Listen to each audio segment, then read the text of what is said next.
Detik-detik pelaksanaan vaksinasi di Indonesia tanggal 13 Januari 2021 sudah semakin dekat. Tak terkecuali untuk kesiapan tim Satgas COVID-19 di Pulang Pisau yang juga melakukan berbagai persiapan sambut pelaksanaan vaksinasi, walau saat ini masih menunggu instruksi dari pusat.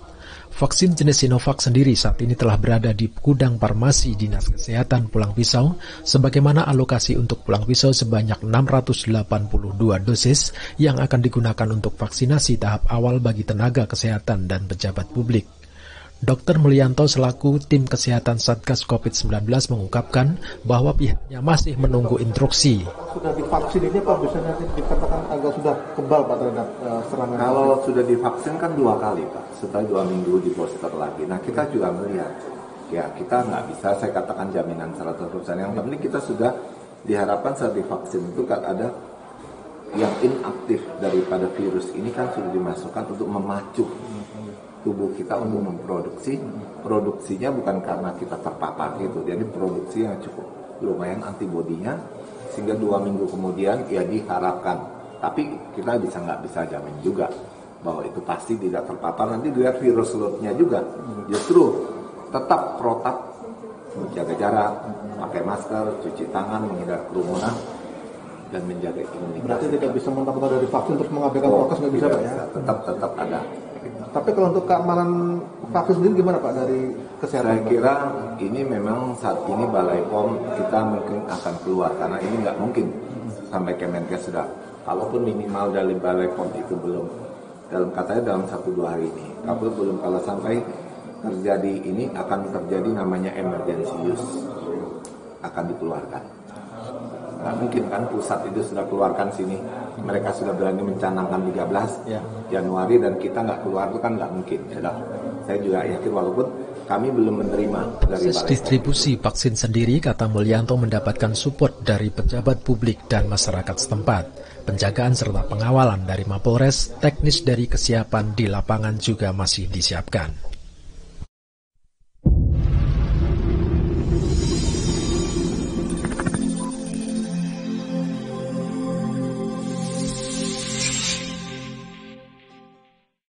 Presiden menegaskan pentingnya membangun sistem pertanian dalam skala nasional yang memerlukan kerja keras dan serius guna mengatasi persaingan global harga komoditi kebutuhan dasar nasional. Hal tersebut disampaikan Presiden dalam Rapat Kerja Nasional Bidang Pertanian tahun 2021 yang juga diikuti oleh seluruh kepala daerah dan SOPD terkait secara virtual. Usai pembukaan rapat kerja, Bupati mengatakan bahwa Kalimantan Tengah disinggung sebagai lokasi ketahanan pangan nasional yang pelaksanaannya akan dilakukan evaluasi terkait kendala-kendala yang dihadapi di lapangan.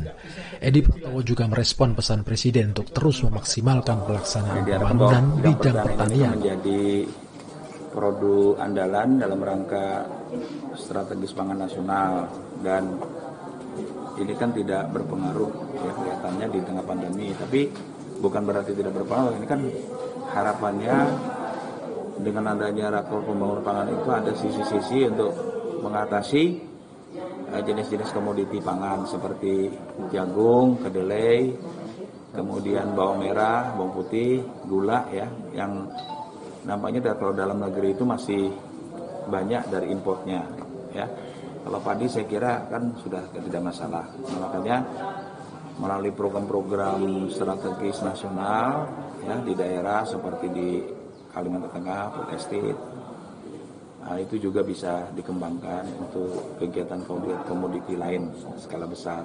Ya, skala besar, jadi tidak hanya per hektar, tapi beliau sampaikan sudah ribuan hektar gitu kan. Kalau bisa dikembangkan misalnya untuk jagung, kemudian untuk kedelai, ya.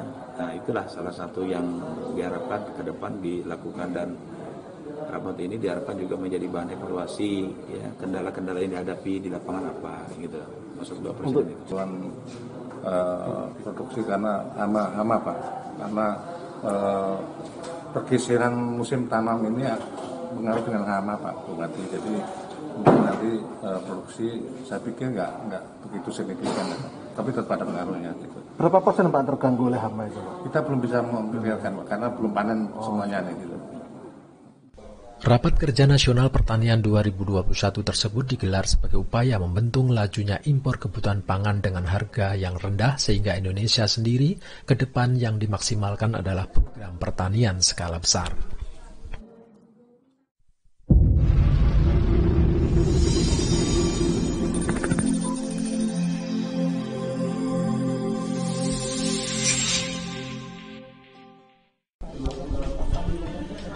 Inilah yang dilakukan Bupati Pulang Pisau Haji Edi Pratowo SOSNM setiap mengawali tahun anggaran baru. Semua pemangku kebijakan di lingkungan Pemkab Pulang Pisau diajak berkumpul bersama dalam satu meja, melakukan rapat kerja guna membahas rencana pelaksanaan anggaran di tahun berjalan. Awal tahun 2021 termasuk di dalam agenda target pelaksanaan pembangunan guna merealisasikan kebijakan dan arah pembangunan pada setiap SOPD. Ini dilakukan semata dalam rangka memberikan sinergi dalam pelaksanaan di lapangan.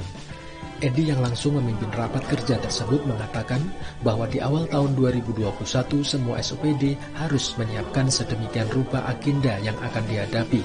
Sehingga jika semua telah terkonsep dengan matang, maka proses pencapaian kerja pun akan dapat dengan mudah dijalankan. Dari bagian hukum harus melengkapi semua. Ya, kemudian juga perhitungan juga tadi dengan BPKD juga harus clear, ya, BKPP. Nah itu harus clear. Nah berarti untuk waktu ini kita akan memberikan waktu kalau lebih cepat lebih baik. Ya, tim yang sudah ada dalam penyusunan ini saya perintahkan untuk segera, jangan tunda-tunda. Sekali lagi ini mumpung bulan Januari, Februari kan awal-awal kita untuk masih dengan mudah lah, tidak disibukkan dengan berbagai kegiatan lainnya. Jadi segera selesaikan itu, sambil itu menyelesaikan, berarti kita menggunakan masih yang lama. Ditekankan bahwa hendaknya semua program dapat dijalankan dengan mengacu pada ketentuan yang berlaku, sambil melihat perkembangan yang terjadi seiring berjalannya waktu. Namun pada dasarnya yang terpenting jalankan dulu hal yang ada di depan mata, serta rencanakan dengan baik agar tak terjadi keterlambatan dalam penyerapannya.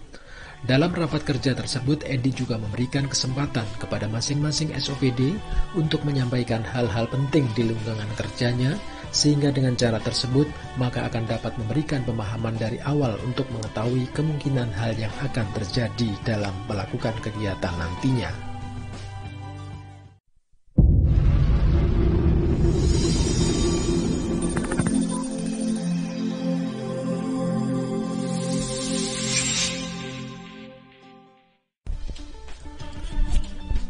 Pemerintah Kabupaten Pulang Pisau melalui Satgas COVID-19 menerima alokasi vaksin COVID-19 jenis Sinovac sebanyak lebih kurang 800 buah. Setibanya vaksin tersebut, tim melakukan rapat kerja dengan melibatkan semua pihak dalam kesiapan pelaksanaan vaksin tersebut. Dr. Mulyanto Budiharjo sebagai koordinator tim Satgas bidang kesehatan mengatakan bahwa pihaknya telah melakukan rapat koordinasi lintas sektoral dan hasilnya vaksin yang diterima akan digunakan untuk tenaga medis dan pejabat publik di lingkungan Pemkab Pulang Pisau. Secara umum vaksin ini sangat berguna, terutama bagi mereka yang setiap saat bersentuhan dekat dengan antar masyarakat lain, ditambah lagi bagi orang beresiko tinggi, vaksin akan sangat membantu.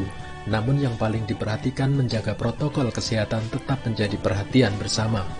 Dr. Mulyanto menyebut bahwa Pulang Pisau sendiri pada intinya telah siap melaksanakan vaksinasi dan orang pertama yang akan dilakukan vaksin adalah Bupati Pulang Pisau, disusul pejabat publik lainnya termasuk Ketua DPRD, Kapolres, Kejari, dan kesemuanya akan menyasar ke 800 orang pada pemberitaan vaksin tahap awal ini. Nah, untuk di Pulang Pisau, yang pasti sasaran kami justru jumlah vaksin itu kan sudah didatangkan di plus. Kemarin hanya nakes, tapi ini ditambah dengan pejabat publiknya atau petugas publiknya. Ya tujuannya ya ini, karena belum tentu orang segampang itu mau divaksin kan. Betul. Pemerintah, malah saya ditanya oleh BIN, itu ada penolakan nggak di Pulang Pisau? Saya kira nggak ada sih. Cuma ya tetap kita pun mengatakan mau divaksin belum tentu semua orang mau gitu. Nah, tapi yang pasti kita, Pak Bupati, Ketua DPR, dan kami tenaga kesehatan siap aja. Karena kita sudah tahu bahwa vaksin itu jelas sangat berguna buat kita yang punya risiko tinggi, apalagi yang kita berhadapan dengan masalah-masalah yang orang bilang tidak ada, tapi kenyataan kita merasakan hal itu. Nah, untuk Pulang Pisau ada 13 titik untuk melakukan vaksinasi. 1 di rumah sakit, 12 di puskesmas. Dan mungkin kami juga akan membentuk posko untuk mengantisipasi. Pada saat penanganan vaksin ini kami ada tim keliling kemarin. Jadi untuk Pulang Pisau boleh saya katakan kami sudah 100% siap. Mulyanto juga menjelaskan bahwa pada pelaksanaannya nanti ada 13 titik kegiatan vaksinasi, meliputi 1 titik di RSUD Pulang Pisau dan 12 titik untuk wilayah kecamatan, serta usai pelaksanaannya nanti juga akan dibentuk tim Satgas pemantauan pasca dilakukan vaksin.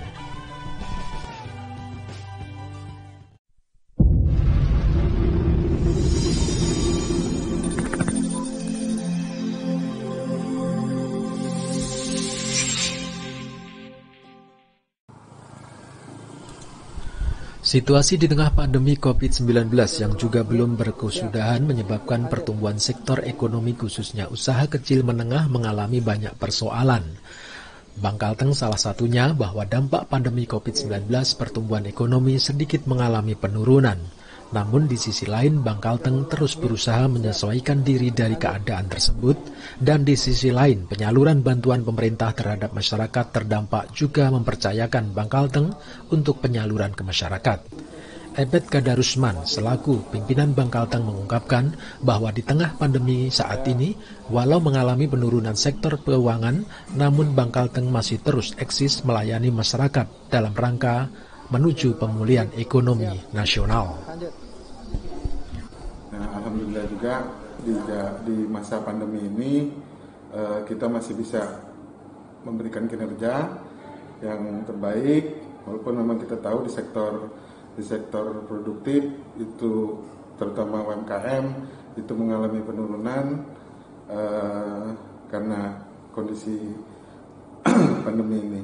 Jadi kita juga di sisi dari kantor pusat memang ada revisi terutama revisi anggaran ya untuk supaya kita tetap bisa bertahan survive di masa pandemi ini. Jadi kami juga berterima kasih juga kepada pemerintah Kabupaten Pulang Pisau yang juga mendukung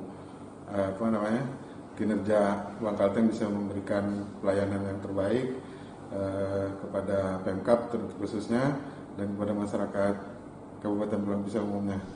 Ebet juga menyampaikan terima kasih kepada masyarakat dan pemerintah daerah Pulang Pisau yang selama ini telah menjalin kepercayaan dalam hal pengaturan keuangan.